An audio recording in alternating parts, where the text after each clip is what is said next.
நாம் இப்போ ஒயிட் குருமா செய்ய போகிறோம். அதுக்கு தேவையான பொருட்கள் நான் இஞ்சி பூண்டு பேஸ்ட் காடி ஃப்ரெண்ட்ஸ், அதனால் ஃப்ரெஷ்ஷாக போடலான்னு இஞ்சி பூண்டு இது பண்ணி வச்சுருக்கேன். முந்திரி, பச்சை மிளகாய், தேங்காய் அரைக்கிறதுக்கு தேவையான ஜாரில் கொஞ்சம் சோம்பு, ஒரு ஏலக்காய், கல்பாசி, 2 கிராம்பு இது போட்டு நைஸாக அரைச்சிக்கலாம். தேங்காய்லாம் போட்டு ஃப்ரெண்ட்ஸ். இங்கே பாருங்கள் ஃப்ரெண்ட்ஸ், தாளிக்கிறதுக்கு கொஞ்சம் சோம்பு, 2 ஸ்டார் உடைய இதழ், 2 கிராம்பு, 2 பட்டை, அவ்வளோதான். ஒரு வெங்காயம், ஒரு தக்காளி வந்து ரொம்ப மேஷாக தேவை கிடையாதுங்க. பச்சை கருவேப்பிலை, இதுதான் ஒயிட் குருமாவுக்கு தேவையானது. ஒயிட் குருமாவோ வருமா என்னன்னு எனக்கு தெரியல. ஏன்னா எப்போவுமே காஞ்ச பட்டாணியை தான் நான் ஊற வச்சு போடுவேன். இந்த முறை வந்து என் குழந்தை வெஜிடபிள்ஸ் வாங்கினோம் தான் என் வேலைக்கு போயிட்டு வந்திருக்கையோட அவங்க தான் இன்றைக்கி பச்சை பட்டாணி. இந்த பச்சை பட்டாணி வந்து கடையிலேயே வாங்கிட்டு வந்தது பச்சை பட்டாணி. சம்டைம்ஸ் இது கலர் போட்டு வைப்பாங்கள்ல, அது மாதிரி தெரியாமலே எங்களோட வாங்கிட்டான். அதனால் நான் வெந்நீர் போட்டுட்டு பச்சை பட்டாணி அந்த க்ரீன் கலர் சாயத்தை எடுத்துட்டேன். இதுதான் நம்ம தாளிக்கு தேவையானது. தாளிக்கும் போது பார்க்கலாம். நாம் குழம்புக்கு போடுற காய் என்னென்ன ஃப்ரெண்ட்ஸ், கேரட், பீன்ஸ், உருளைக்கிழங்கு, இது வாழைக்காய் ஃப்ரெண்ட்ஸ். வாழைக்காவும் சரி போடலான்னு இது பண்ணிடுறோம். பட்டாணி, இதுதான் நம்ம குருமாக்கு யூஸ் பண்ண போகிற காய்கள். தேங்காவை நம்ம அரைச்சிடோன்ட்டு ஃப்ரெண்ட்ஸ். ஓகே ஃப்ரெண்ட்ஸ், எண்ணெய் காஞ்சிச்சுங்க. நாம் பட்டை, கிராம்பு எல்லாமே போட்டுடலாம். இப்போ நம்ம அரிஞ்சு வச்ச வெங்காயத்தையும் கருவேப்பிலையும் போட்டுடலாம்.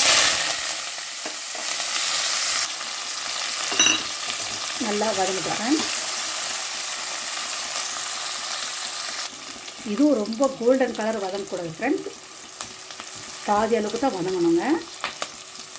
இந்த பாருங்கள் ஃப்ரெண்ட்ஸ், ஆல்ரெடி நான் 2 விசில் பட்டாணியை பாயில் பண்ணி எடுத்துக்கணுங்க. காய் அரைச்சி வச்சுருக்கிறோம். இப்போ ஃப்ரெண்ட்ஸ், நாம் வந்து அரைச்சி வச்சுருக்கிற அந்த இது 2 ஸ்பூன் மட்டும் போடலாம். ஏன்னா நம்ம ஏலக்காய் போட்டு அரைச்சிருக்கிறதால ஒரு ஃப்ளேவர் வரும். அதனால 2 ஸ்பூன் மட்டும் போடுங்க. இப்போ தக்காளி போட்டுக்கலாம். தக்காளி குழம்புன்னு ஆக வேண்டியதில்லை, அப்படியே இருந்தது போதும். காய் நம்ம கட் பண்ணி வச்ச காய் போட்டுக்கலாம். பட்டாணி போட்டுக்கலாம். இதுக்கு தேவையான உப்பு போட்டுட்டு நம்ம வதக்கிக்கலாம். தேவையான அளவுக்கு உப்பு போட்டு நம்ம கொஞ்சம் வதக்கிக்கலாம் ஃப்ரெண்ட்ஸ்.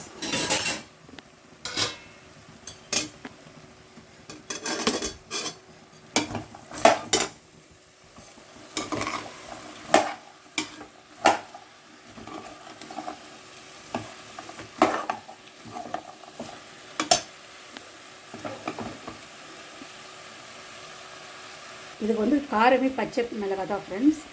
அதுக்காக எத்தனை நமக்கு காரம் எவ்வளோ தேவையோ அதுக்கு தகுந்த மிளகாய் போட்டுக்கணும். நான் ஃப்ரெண்ட்ஸ் இதுமாரி எண்ணெயிலே காய் வதங்கிக்கிட்டு நாம் தேவையான அளவுக்கு தண்ணி விட்டு ஒரே விசில் போதும் ஃப்ரெண்ட்ஸ். ஒரு விசில் ஆன பிறகு நாம் இந்த மசாலாவை கொட்டி நல்லா கொதிக்க வச்சுட்டு நம்ம குழம்பு இறக்கிக்குவோம். இது வந்து நமக்கு தேவையான அளவுக்கு தண்ணி வச்சு ஒரு விசில் விட்டுக்கலாம்.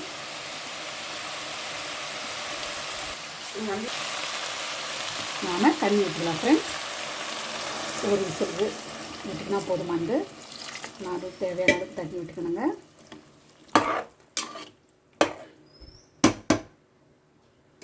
இப்போ நாம் முடியலாம். ஒரே விசில் போட்டு நாம்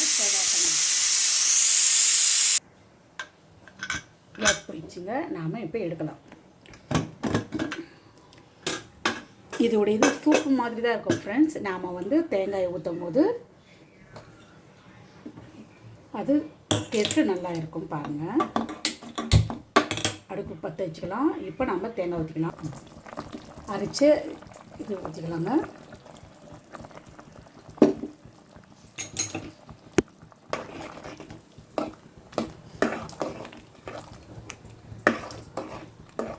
இது கொஞ்சம் கொதிச்ச உடனே நாம் இறக்கிக்கலாம். திக்னஸ் வரும் இல்லையா, நம்ம முந்திரி ஊற்றி கொடுத்ததுனால கொஞ்சம் திக்னஸ் வரும், அப்போ இறக்கிக்கலாம். இதுமாரி நல்லா கொதிக்கிட்டுங்க. நம்ம ஏன் ஃபஸ்ட்டே ஊற்றலைன்னா நம்ம தேங்காய் பச்சை மிளகா போட்டுருக்கிறதுனால அப்படியே விசில் விட்டால் திரிஞ்சிடும் ஃப்ரெண்ட்ஸ். அதனால தான் இன்னும் கொஞ்சம் திக்னஸ் ஆகட்டுங்க. ரொம்ப சூப்பராக இருக்குது ஃப்ரெண்ட்ஸ். இந்த அளவுக்கு குடித்தா போதும். கொதிக்கும் போது ரொம்ப நல்ல வாசனை ஃப்ரெண்ட்ஸ். திக்னஸ் இந்த அளவுக்கு போதும் ஃப்ரெண்ட்ஸ். இது ஆறின பிறகு ரொம்பவே கொஞ்சம் மீடியமான கெட்டினஸ் வந்துடும். இதுக்கு வந்து நம்ம